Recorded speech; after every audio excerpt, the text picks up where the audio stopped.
Hello everyone and welcome to my channel. With a lot of people starting to enjoy Microsoft Flight Sim 2024 and a lot of add-ons also slowly coming through, I thought it'd be a great time to do a deep dive into the graphics settings of Msfs 2024. So in this video, we're going to go over each and every graphics setting for Msfs 2024 and make sure that every one of these settings are optimized for frame rates, but we're not sacrificing the looks because this sim looks amazing and it needs to be kept that way. This video is going to be a one-stop shop for Msfs graphics settings. So I'll try to treat it that way and make sure that I include as much detail in this video as possible. I'll try to include timestamps for every setting, but I highly recommend watching this video in its entirety so that you can get the most out of it. Now, before I get into the topic, please make sure you like the video. If you could like the video, if you could subscribe to the channel, I'm sure I won't disappoint you with my content. I do work a full-time job, so it takes a lot of time during my off time to do these tests and make sure that I'm putting out good quality content for you guys. So I would highly appreciate if you guys could please support the channel. So with that out of the way, let's get into the settings. Okay, so real quick, let's review the online settings here and then we'll go into the graphics tab. So photogrammetry is set on, all of the traffic and multiplayer stuff is off, live weather is on obviously, and then everything else, as you can see, voice chat's disabled because I usually don't fly multiplayer. I'll mostly log into VRAM. So quick thing on the rolling cache, I have set it to 50, but it completely depends on how much storage you have. It is not necessary to set this to a very high value. I have not seen any performance differences. It's just that if you're flying in the same area, the data gets saved and it doesn't have to use the internet again and again to download the data. In terms of data consumption, I have no limits set. Bandwidth is set to maximum. And just for your reference, I'll let you know that my internet connection is 300 Mbps. Roughly 9 hours of flying on and off consumes about 30 to 35 gigs of data. So that's just a reference point for you guys. I'm sure the consumption will be different based on the settings that you're using and whatnot. All right, so now on to the graphics settings. Let's start walking through each one of them. So full screen HDR is disabled, not because I want it to be disabled, but my monitor does not support HDR. My resolution is set to 2K. The anti-aliasing setting is set to TAA. I'm sure you can get a lot of performance if you shift it to DLSS quality or performance, but I just really like the crispness in the textures and stuff when I set it to TAA. So as long as you have a strong graphic card, I would recommend to set this to TAA. If you have a weaker graphic card, then you'll probably want to set this to DLSS quality or DLAA. But I'll leave a link down below on the benchmarks for these settings. I think it's very well benchmarked, so there's no point of me doing these tests again. Render scaling is set to 100, so I am using 2K resolution. Sharpening is set to 0. I don't like how it kind of makes all the edges jaggy when I enable sharpening, so I have that set to 0. And then VSync is disabled, low latency is on, and then there is no frame rate limit. It's basically set to 100% monitor refresh rate, which means that it is going to limit the frame rates to 144 Hz, which is my monitor's refresh rate. Dynamic settings, I have set this to disabled. Do yourself a favor and make sure that you have this disabled because it is going to mess with your TLOD and whatnot in order to hit the frames, and it's just very buggy right now. Okay, now on to the global rendering quality. I have this custom setup, so we will go through each one of these settings and I'll show you images of how it looks like at different setting levels and how much frames you lose at those setting levels. Now keep in mind, depending on whether you are graphic card limited or whether you are CPU limited, I mean, you'll always be CPU limited, but you know what I mean. If depending on how strong your GPU is, these trade-offs will be a little bit different, but I'm showing you a general trend and recommending these settings based on those general trends that I am seeing on each of these settings. So let's start reviewing each one of those. Okay, so let's start from terrain level of detail, which is one of the most important settings here, and I have set it to 200, but I'm going to show you different levels and how it looks versus how much frame rate gains you get. So starting from terrain level of detail 400, you'll see that the autogen is popping pretty much until the horizon. So very detailed, all the buildings and trees and stuff will pop up right until the horizon. So that looks great, but as we go lower to 300, you will see that it hasn't lost a whole lot of detail compared to 400, but you do get 3 frames more compared to 400, which at the level of 54 FPS, I think it's quite a bit. I would say even if you're doing bush flying, try to go for a level of detail of 300 because you'll get a little bit of headroom there in performance, but it will not look any visually different from TLOD setting of 400. Now the real difference comes in when you really move from 300 to 200. So you'll see that yes, you lose quite a bit of detail around this area here, but then you're increasing your frame rates by somewhere around 6 FPS, which is quite a bit. So if you're flying airliners, I would say that they're already taxing on FPS. It's already heavy add-ons. So make sure that you're, if you have the CPU capacity, remember this, that going from 300 to 200 gives you a big change in frame rates. While yes, you do have some sacrifice on looks, you will see that the ground somewhere in this zone has flattened out now, less autogen. But there again, you're mostly going to be flying at 10,000+ feet, so it's not very apparent. And then as you go to TLOD of 100, your frame rates shoot up from 63 to now 75, which is a huge jump in FPS. So I would recommend TLOD of 100 for anyone who has a very weak system. Anything below 100 is going to look really bad. My recommendation here would be for low end and middle end systems, use TLOD of 100. For high end systems, you can use TLOD of 200. And for extremely high end systems, I would advise using a TLOD of somewhere in that 300 range. 400, I just don't feel like it's worth it. Okay, so the next setting is off-screen terrain pre-caching. I always leave it at ultra. This basically, from what I understand, what it does is it pre-caches terrain where you're not looking at when you're flying into your local hard drive. It will remove quite a bit of stutters when you're trying to pan around. I have definitely seen that I get a lot of stutters when I leave this to low, so I would highly advise leave it to ultra. The next one is displacement mapping, and let me show you the difference real quick here. So with displacement mapping on, you'll see that this is how the scene looks like. And if I turn it off, you'll see that the ground kind of flattens out. It doesn't really change the detail on this pathway that we have here, but you'll see that the ground kind of flattens out. So I would say if you're a bush flyer, definitely keep the displacement mapping on because you want that texture on the ground to show up, right? You want that displacement map on the ground to show up.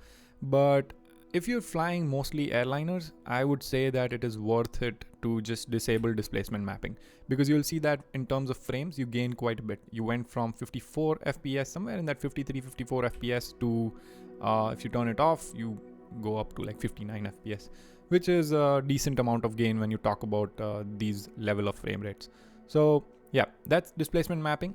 Okay, so the next setting is buildings. I'll justify why I set this to medium by showing you the comparisons here. Okay, so this is how ultra buildings look like, and note that we are at 57.4 frames here. I mainly want you to focus on this big building here, maybe this one, and then these smaller buildings. So focus on these geometries that are there on the top of the building, the AC units and stuff, okay? So this is how ultra looks like. This is how high looks like. So between ultra and high, you will see that there's some detail lost only at distance, not up close. You'll see that this building looks exactly the same. All of these buildings look exactly the same between ultra and high, but you are losing just a tad amount of detail here, which is not even visible.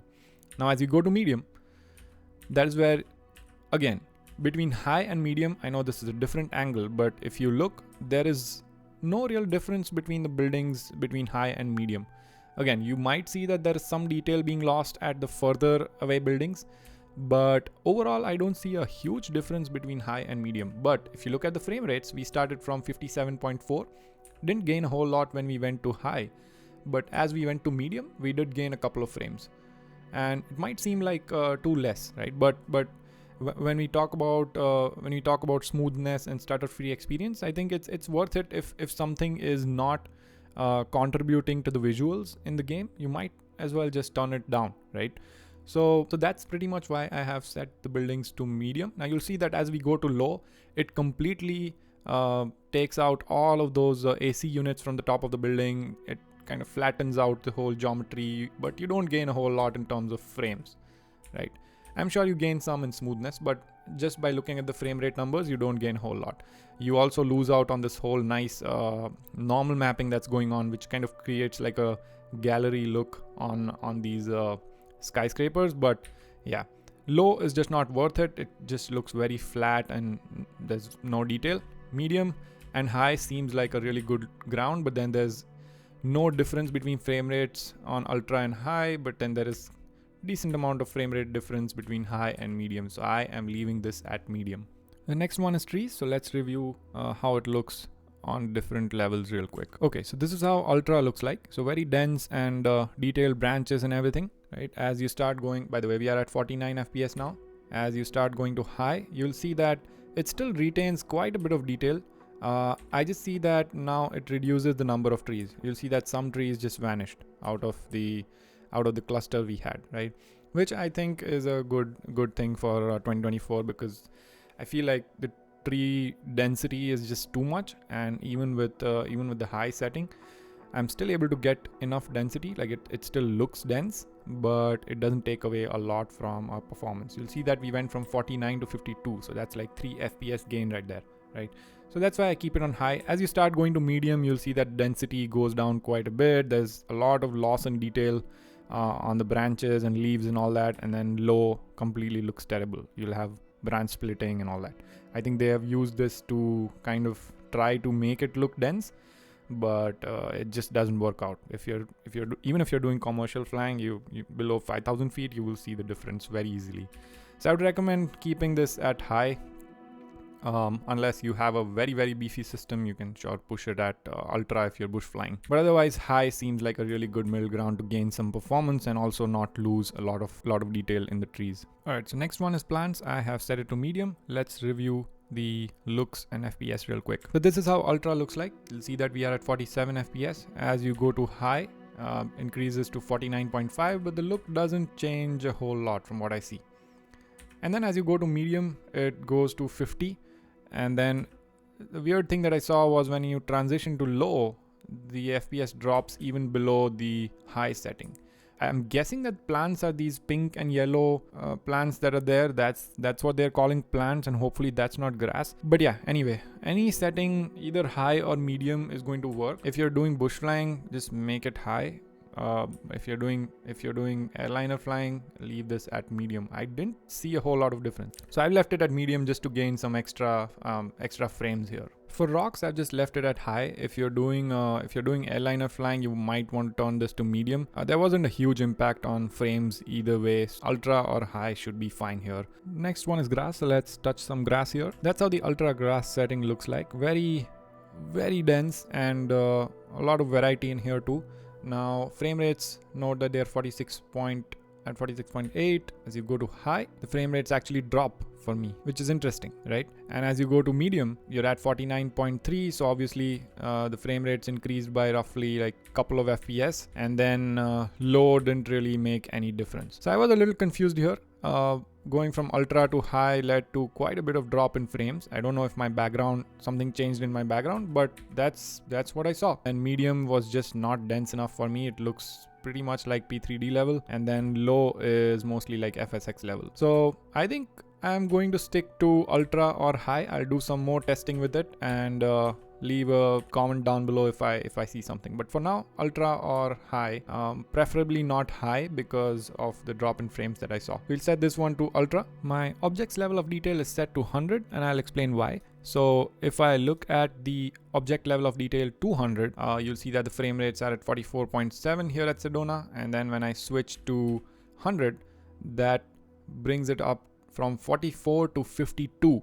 That's a massive amount of FPS gain just for I don't know what, because I don't see a whole lot of detail being lost here. As you can see, there's some objects that are not there on LOD of object LOD of 100. Like for example, you see this little thing pop up, right? There's some cars that you won't be able to see further away. I don't know. I just feel like if you're doing commercial flying, then object LOD of 100 is the way to go. If you are doing bush flying where you'll see all these things pop up real time, I would advise using 200 and losing some of your frames, because anyway the aircraft that you fly will not be as heavy on frames as the commercial airliners. So that's my recommendation. I really wish there were presets that you could set up on your settings. One preset for GA flying, one preset for commercial flying, and things like that. It'll be really easy to switch between the graphic presets instead of like going in and changing these things every time. Next one is volumetric clouds. I have set it to ultra, but let me go over how it looks. See, here we are at 65 FPS ultra. If you go to high, it still looks pretty convincing, but we are at 72 FPS, so quite a bit of gain in FPS, and we'll see where we can use high. I'm also going to go over the VR settings at the end, and in VR I can tell you that that's where the high setting shines, because it relieves some stress off your GPU and really helps out in getting that stutter-free experience. So ultra, high. I wouldn't recommend anything below high because medium and low kind of looks very, very blurry. Like it's a mess. It's just yeah, I don't know what that is. That's not clouds. So high or ultra for 2D flying, I would say, and high for VR flying, but we'll go over the VR settings separately at the end. For texture resolution, I would definitely recommend ultra on this one because it really changes the way the cockpit looks from the inside, and anything below ultra just doesn't cut it for me, at least. So even if you have a medium end system, I would recommend texture resolution of ultra. It looks really good on ultra. Next one is anisotropic filtering. I've set it to 16x because let me show you why. So here's anisotropic filtering off. You'll see that we are at 52.4 FPS, and then 16x, 8x, 4x, and 2x. All of these settings are pretty much giving me the same FPS within the noise, and I didn't see any change in the looks overall. So I'm not sure if this anisotropic filter setting is broken or what, but I didn't see any change, so I'm just leaving it at 16x. In 2020, it used to change the blurriness of these taxi lines and runway markers. That's why I had it at 16, but like you see, there's no difference in performance. Same way for texture super sampling, I didn't see a whole lot of difference. So let me review that real quick. So this is texture sampling off. This is 8x8. This is 6x6. This is 4x4. And this is 2x2. You'll see that mostly from the look standpoint, it remains the same. 2x2 is 55 FPS. All of those settings run somewhere in that 55 FPS range. Now you do see that as you go 8x8, you'll see a couple of frames drop, but nothing really significant, I would say. And then if it's off, it goes up to 55, but otherwise somewhere in that 53, 54 range. So not a whole lot of penalty here, but I would say you can run somewhere in that 8x8 or 8x8 or 6x6 for this one. Next one is water waves. This one is really important, so let's review that real quick. This is how water waves at high looks like, and you'll see that we are at 82.5 FPS here. As you go to medium, you gain a significant amount of performance, but you only lose some visuals. I would say if you're flying airliners, you wouldn't even notice this.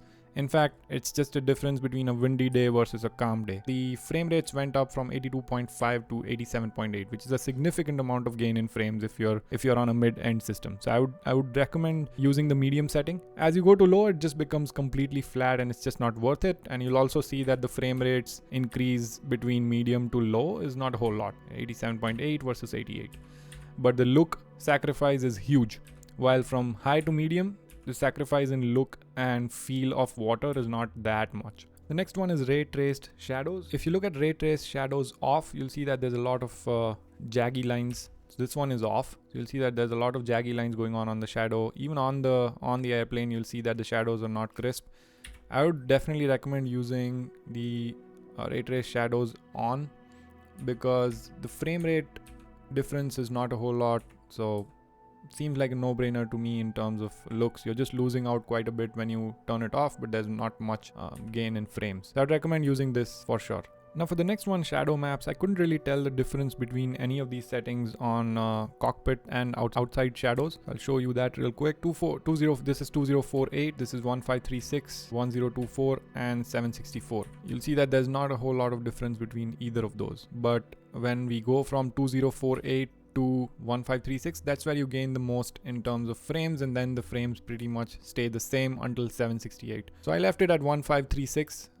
just to make sure that I'm gaining some, but if there are any shadows getting affected, I can at least have enough detail there. If you guys know which shadows this shadow maps is talking about, let me know. The next one is terrain shadows. I've left it at 1024. You don't need anything higher than that because the hills and stuff is so big that the AO on those shadows, the AA on those shadows really don't matter that much. Contact shadows is set to high. Again, not a whole lot of change in terms of frame rates, but sure, we can tone it down from ultra to high just to gain maybe a tad bit on FPS. Windshield effect is also set to high. That's the highest setting available. There's no ultra because if there is rain, I definitely want the windshield effects to shine. Okay, so then comes ambient occlusion. I really like AO in any game, so I've left that to ultra. Let me show you what the difference is between ultra and off. So this is how ultra looks like. So you'll see that there's some dark AO getting created between the edges here, and when you turn it off, everything becomes just flat. So I would recommend using a setting of ultra or high on AO. It just makes the whole